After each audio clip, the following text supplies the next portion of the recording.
오늘 이야기할 책은 절망의 나라의 행복한 젊은이들입니다.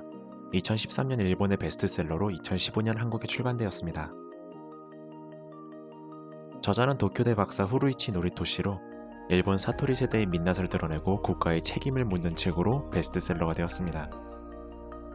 저자는 젊은이란 개념이 성장사회 시절에 만들어진 개념이라고 주장합니다. 앞으로 절대적으로 정치적 열세인 젊은이들은 일상의 안주에 포기해버리는 것이 최대의 저항이라고 합니다. 메이지 유신으로 개화한 일본은 계급을 없애며 신분에 무관하게 인재를 뽑게 되자 부사의 자식이든 농민의 자식이든 다음 세대를 부를 단어로 청년이란 단어가 탄생됩니다. 하지만 제국주의에 들어서며 이질적인 타자, 편리한 도구로 이분법이 시작됩니다. 국가주의 및 징병제를 비판하는 청년은 범민, 탐식, 음란, 나태 등의 낙인이 찍히게 됩니다. 전쟁이 끝난 이후에는 1318 세대, 티네이저 등 이들을 잠재적 고객으로 보기 시작합니다. 한편으로는 충동적이고 퇴폐적인 청년들을 고깝게 보면서 1964년 도쿄올림픽을 앞두고 단속에 들어갑니다.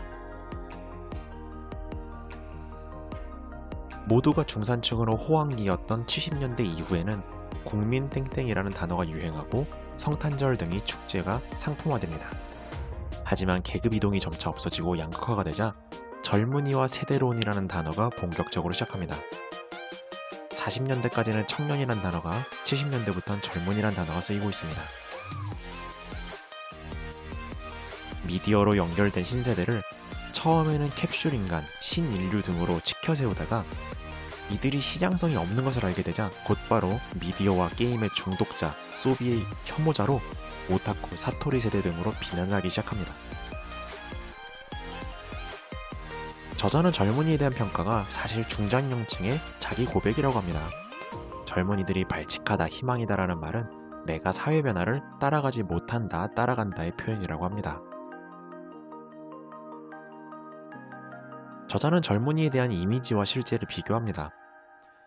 젊은이들이 내향적이라고 하지만 실제로는 더 사회적이고 정치적이지만 또 동시에 실제 활동과 투표율은 낮아진 모순을 가지고 있습니다. 배타적이라는 이미지가 있지만 실제로는 해외여행, 유학, 취업이 크게 늘고 있습니다. 이와 동시에 인구 소멸 도쿄 집값에 지방의 대학 취업을 선호하고 있습니다. 이들은 소비 혐오자가 아닙니다. 소비의 패턴이 바뀐 것인데 자동차, 술, 여행은 감소하고 의식주, 통신, 전자기기, 탕진을 위한 소비는 증가하고 있습니다. 이들은 행복하다고 합니다. 상황이 점점 나빠지고 있는데도 행복하다고 답변하는 이유는 불행이라는 말에는 미래에 나아질 것이 내포된 답변이기 때문입니다. 즉, 젊은이들은 현재 포기한 상태입니다. 젊은이들은 작은 공동체를 참여해서 그 안에서 천하무적이 된 듯한 느낌을 소비합니다. 이미 경제, 신분 격차 등은 너무 벌어지고 해법도 어려워서 이미 다른 세계를 취급하며 무덤덤해합니다. 국가주의에 대한 이야기입니다. 국가라는 개념은 다른 국가의 존재에 의해 만들어진 개념입니다.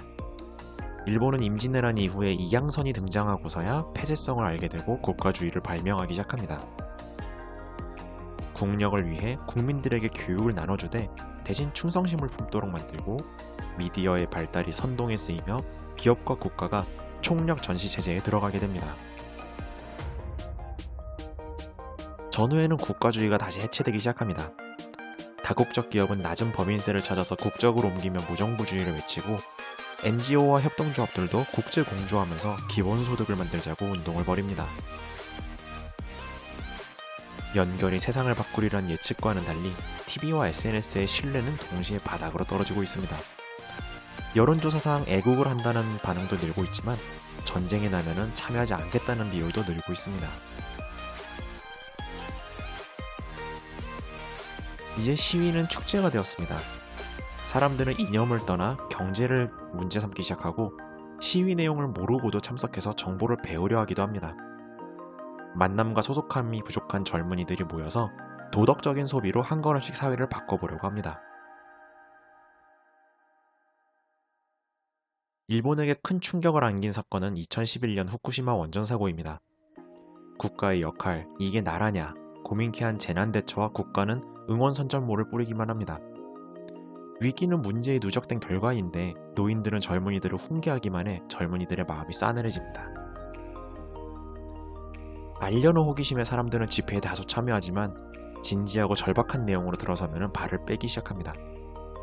매스미디어와 소셜미디어가 정보 공유에 일장일단이 있음을 사람들은 알게 됩니다.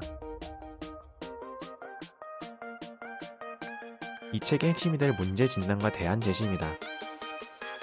한국처럼 경제 성장을 우선해와 후불제 민주주의의 비용을 치러야 할 차례의 일본입니다. 먼저 저자는 세대 간 재정 형평을 줬습니다. 조부모 세대에 비해서 1억엔이나 손해를 보는 손자녀 세대입니다. 고령자 내에서도 양극화 및 빈곤층 문제가 있어 이 문제는 해결이 참 어렵습니다. 두 번째로는 사회 보장이 확충되어야 한다는 것입니다. 고용과 출산 환경이 국가의 최우선 의무가 되어야 한다고 합니다. 90년대 이후 노동은 유연화되었지만 사회보장이 이를 쫓아가지 못해 보다 보장이 확충되어야 한다고 합니다. 세 번째는 통계의 바깥을 챙길 줄 알아야 한다고 합니다. 기업과 가족의 복지를 맡겨왔는데 이것을 국가화할 것을 당부합니다. 아사자는 이제 없지만 준빈곤층, 하우스푸어, 증발자 등이 늘고 있기 때문입니다.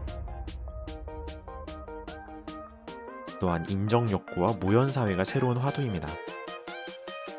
연애도 소멸한 사회에서 트위터, 니코 등 게임 등은 사람들의 부족한 인정욕구를 채워주는 도구입니다. 또한 신분 이동이 소멸한 사회 속에서 혈연, 지연, 학연들을 끊어낸 사회가 필요합니다. 현재 동북아는 전부 저출산 고령화의 고통을 겪고 있습니다. 미국의 경우 인구 피라미드가 든든하지만 그것이 전부 남미 출신이어서 그것이 두려워하는 중입니다. 요약 페이지입니다. 근대의 계급 담론이 현대에는 세대 담론이 되었습니다. 저자는 이에 세대 간 재정 형평이 필요하다고 합니다. 둘째로 젊은이는 소비력에 따라서 천사나 악마로 사회에서 대우받습니다. 이들을 위해 인정 욕구를 채워주고 무연사회가 되어야 한다고 합니다. 또한 젊은이들은 사회 변화를 시도하기를 이제 포기했습니다. 작은 소속감과 도덕적 소비 정도를 누리고 있습니다. 이들을 위해서 사회 보장을 확충하고 복지를 기업과 가족에서 국가로 가져와야 한다고 저자는 주장합니다.